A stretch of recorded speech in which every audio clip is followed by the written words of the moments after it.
دیکھیے میں اس ذات پہ کچھ کہنے کی جسارت کر رہا ہوں. اس کے بارے میں شاعر نے کہا کہ میں نے اس ذات پہ کچھ کہنے کی جسارت کی ہے جس کے دامن پہ فرشتوں نے عبادت کی ہے. کس کی جرت کہ میرے آقا کے برابر آئے، میرے آقا نے تو نبیوں کی امامت کی ہے. وہ جو زخم کھا کر پھولوں کی ردائیں بکھیرتے تھے، بچھا دیتے تھے، میں ان کی بات کر رہا ہوں جن کی غلامی اور نوکری حضرت جبریل امین نے کی ہے. میں ان کی بات کر رہا ہوں جن کی سواری اس دنیا کی نہیں بلکہ آسمان سے براق کو اتارا جاتا ہے.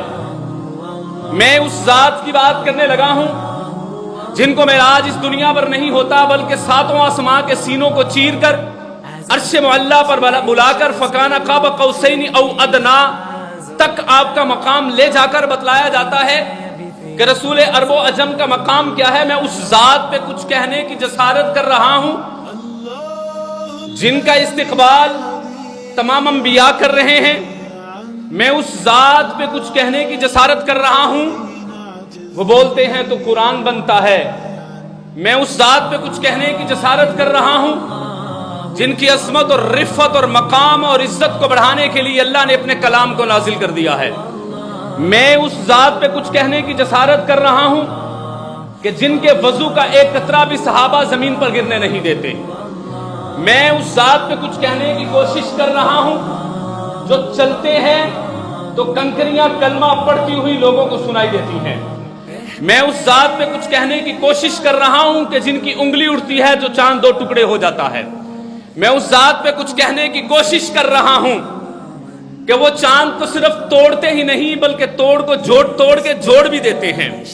میں اس ذات پہ کچھ کہنے کی جسارت کر رہا ہوں کہ جن کے کندھوں پہ پیوند لگی ہوئی کالی کملی ہے اور وہ کالی کملی کی اڑان اتنی ہے کہ وہ آپ کے ساتھ عرش معلیٰ تک جاتی ہے.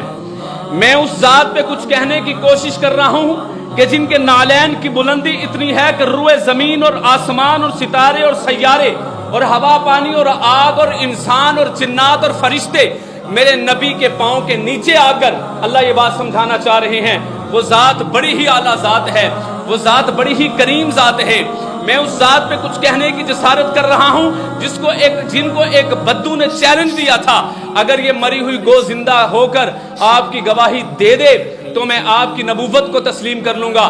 تو میرے نبی کی انگلی مبارک اٹھتی ہے تو وہ مری ہوئی گو اپنی آنکھیں کھول کر اپنے اگلے پاؤں اٹھا کر اپنے سر کو اٹھا کر کہتی یا زین یوم القیامہ، اے وہ جن کے چہرے سے قیامت کے دن کو منور کیا جائے گا.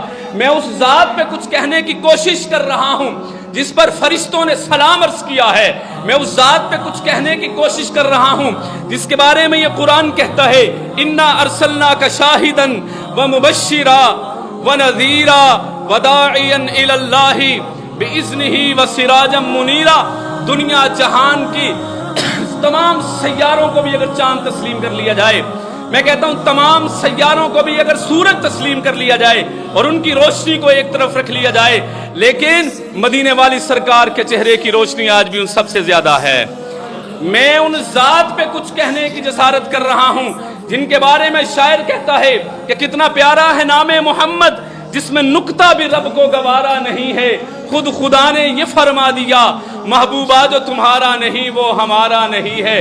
میں آج ان ذات پہ کچھ کہنے کی کوشش کر رہا ہوں میرے بھائیوں جن کے بارے میں شاعر کہتا ہے سنا ہے جنت تجھ میں حور و قصور رہتے ہیں، میں نے مانا ضرور رہتے ہیں، میرے دل کا طواف کر اے جنت میرے دل میں حضور رہتے ہیں.